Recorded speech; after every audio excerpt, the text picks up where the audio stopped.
சேமிப்பு, சேவிங் இப்படின்னு எடுத்தாலே நிறைய பேர் நிறைய விதமாக சேவ் பண்ணுவாங்க.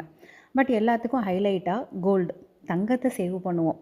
ஏன்னா நார்மலாக மிடில் கிளாஸ் ஃபேமிலியாக இருக்கிறவங்க தங்கத்தை தான் வந்து மெயின் சேவிங் அசட்டாக வந்து வச்சுருப்பாங்க. இந்த வீடியோவில் ஃபுல்லாக நான் சொல்ல போகிறது என்னோடய வியூ. கோல்டு ரேட் அதிகமாகிறது அப்படிங்கிறத பற்றி தான் பேச போகிறோம்.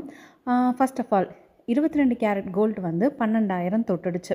இப்போ நிறைய நியூஸில் வந்து விலை குறையுதுன்னு சொல்கிறாங்க. பட் ஏறுறது 1000 கணக்கில் இருக்கும், இறங்குறது 100 இருக்கும். ஸோ அதை தான் அவங்க குறையுதுன்னு சொல்கிறாங்களே தவிர பட் கோல்டு ரேட்டு பழைய வருஷத்துக்கு படியெல்லாம் வரவே இல்லை. ஏன் அப்படின்னா இன்டர்நேஷ்னல் மார்க்கெட்டில் கோல்டோட ஸ்டாக் ப்ரைஸ் வந்து கூடிக்கிட்டே இருக்குது. அதனால் நம்ம வாங்கவே இல்லைனாலும் கோல்டு ரேட் வந்து கூட தான் போகுது. ஆனாலும் நம்ம சேவ் பண்ணணும். ஸோ நீங்கள் ஆப்ஷனலாக 18 கேரட்டையோ இல்லை 9 கேரட்டையோ கண்டிப்பாக வாங்கலாம். இதை பற்றி நான் ஆல்ரெடி வந்துட்டு ஒரு வீடியோ போட்டிருந்தேன். அதாவது 9 கேரட் ஜுவல்ஸ் வாங்கலாமா வேண்டாமா, 18 கேரட் ஜுவல்ஸ் எப்படி இருக்கும், இதை பற்றி நான் ஒரு வீடியோ போட்டிருந்தேன். அதில் பர்டிகுலராக எனக்கு வந்து ஒரு கமெண்ட் வந்துச்சு. நான் வந்து 22 கேரட்டில் 1 கிராம் வந்து நகையை அடகு வச்சப்போ எனக்கு 4500 கொடுத்தாங்க. அதே 18 கேரட்டில் நான் போய் வைக்கும்போது 1500 தான் கொடுத்தாங்க. ஸோ 18 கேரட்டுக்கே இப்படின்னா 9 கேரட்லாம் கம்மி, இதுக்கு நம்ம வந்து கவரிங்கை வந்து யூஸ் பண்ணிக்கலாம் அப்படின்னு சொன்னாங்க. நான் என்ன சொல்கிறேன்னா, இப்போ 18 கேரட்டுக்கு 1500 கொடுத்த மாதிரி 9 கேரட் கொண்டு போய் கொடுத்தா 800 இல்லை 900 கொடுப்பாங்க. ஆனால் கவரிங்க்கு காசே தரமாட்டாங்க, வெறும் பாலிஷ் மட்டும்தான் போட்டு தருவாங்க. கொஞ்சம் ப்ராடாக யோசிங்க.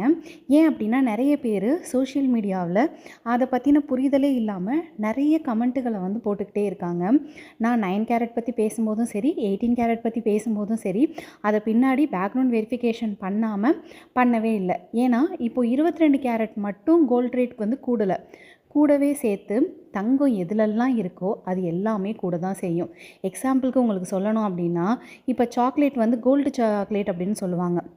அதாவது சாக்லேட்டோட கவர் வந்து கோல்டாலேயே செய்யப்பட்டிருக்கும். இப்போ கோல்டு ரேட் கூடுது அப்படின்னா அந்த சாக்லேட் விலை கூட தாங்க செய்யும். நீங்கள் அதனால் 18 கேரட்டோ 9 கேரட்டோ எது வாங்கினாலும் அதில் இருக்கிற தங்கத்தை பொறுத்து கண்டிப்பாக விலை கூட தான் செய்யும். நீங்கள் அதை போல் 9 கேரட் கண்டிப்பாக ரிட்டனுக்கும் எடுத்துப்பாங்க.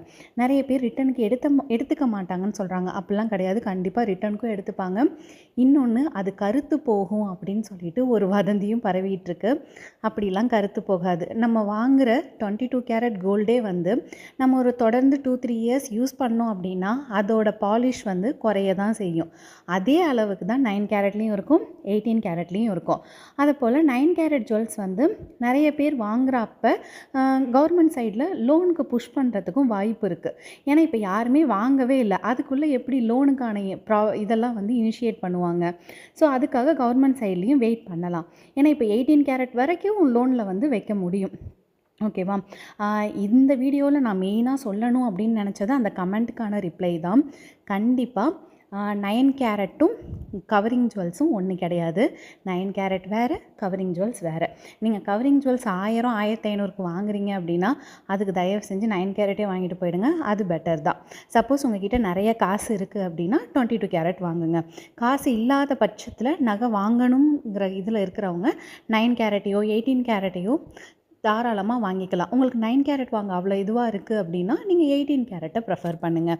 கண்டிப்பாக ரிட்டர்ன் சேலும் உண்டு, அதுக்கான ப்ராஃபிட்டும் உண்டு. அதுக்கப்புறம் உங்கள் இஷ்டங்க. சேவ் பண்ண போகிறது நீங்கள் உங்கள் ஃபேமிலிக்காக. ஸோ இந்த முடிவும் நீங்களே எடுங்க, தீர விசாரித்து எடுங்க. தேங்க்யூ.